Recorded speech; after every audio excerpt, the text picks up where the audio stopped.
Anyway, so the six-man, I'm sorry, not one of the. Because at first I thought, wait a minute, there's a six-man champions, but that's the Acclaimed and Billy Gunn are the AEW six-man champions, but the Ring of Honor six-man champion, that's a completely different fucking championship whatsoever, and that was the Buckaroos and Hangnail Page. I forgot about that, because they had to have their own belts when they lost their other belts they made up so they could play with their friend Kenny. And no, come on, give them credit. It's doing wonders for Ring of Honor. Yeah, they're boy. What are the tickets distributed for upcoming Ring of Honor events? You know, that's just one of the sad things. Tony bought it, and what he's decided to do with it with his own money, because that wasn't with his dad as his partner apparently, was put it at the end of these TV tapings when people are leaving. I mean, the place is empty for Dynamite. Imagine like 2 hours later.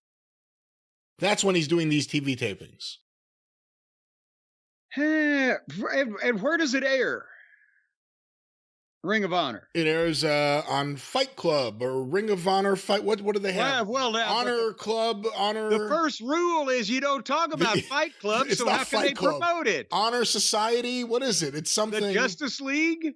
No, it's not Justice. It's Honor League, Honor Association of Honorable Honorers. The League of Extraordinary Gentlemen Network. Loog. And here's your host, Gary Juster. He's over at Starbucks. But anyway. But speaking of Bucks, we were talking about the Bucks and Page versus Cage, and was it the Gates of Agony? That's I was in the throes of agony. I don't know if I made it all the way through the gate. Are they each a gate? Well, they swing both ways. See, there's one opens one way and one opens the other way, and that way you can get through no matter what you are, easily and efficiently.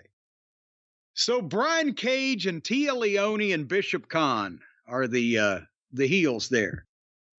And obviously I can't, I've got things to do, like, you know, trimming my fucking toenails. But the last minute of this looked like they were basically drunk trying to do cheerleading routines in wet cement. And the heels won the belt somehow after they made Hangnail apparently chase Swerve out to the back where they had a fake-looking pull-apart in the parking garage. And then, so the Buckaroos and Hangnail lost their belts to these fucking, I can't call them middle card heels because they're not in the middle of any cards we're seeing. They just pop up every once in a while and usually do a job. I think it's the first time they've ever won. But they have now won the Ring of Honor six-man belts. So there's the Buckaroos are broke, busted, and disgusted. And Maddie goes out and starts rattling furniture around and trying to take a chair and hit the ring post and pitch a fit, but he wasn't strong enough to break anything. He couldn't even dent the chair. He's bashing the metal ring post with the fucking folding chair, and it won't bend. He's not strong enough to pull a greasy string out of a cat's ass. So, after the babyfaces pitched a childish temper tantrum, after being beaten pretty much right in the middle of the ring by the fucking heels, then they just wandered around ringside, Maddie and Nikki, while the fans stood there and gawked at them. Is that what you saw? I think the reaction to the Bucks and Page has been a growing, unavoidable occurrence that you see on these shows. They're not over the way they used to be. They're not over the way top talent, people who are paid as top talent, should be.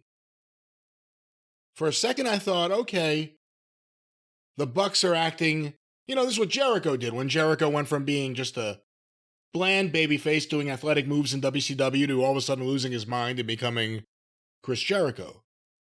Maybe that's what they're doing here, as long as they don't make it about friendship. And then it's exactly, again, like, stop doing this. How many times do we have to do this? The Bucks and their teenage melodrama on this show hasn't helped anything.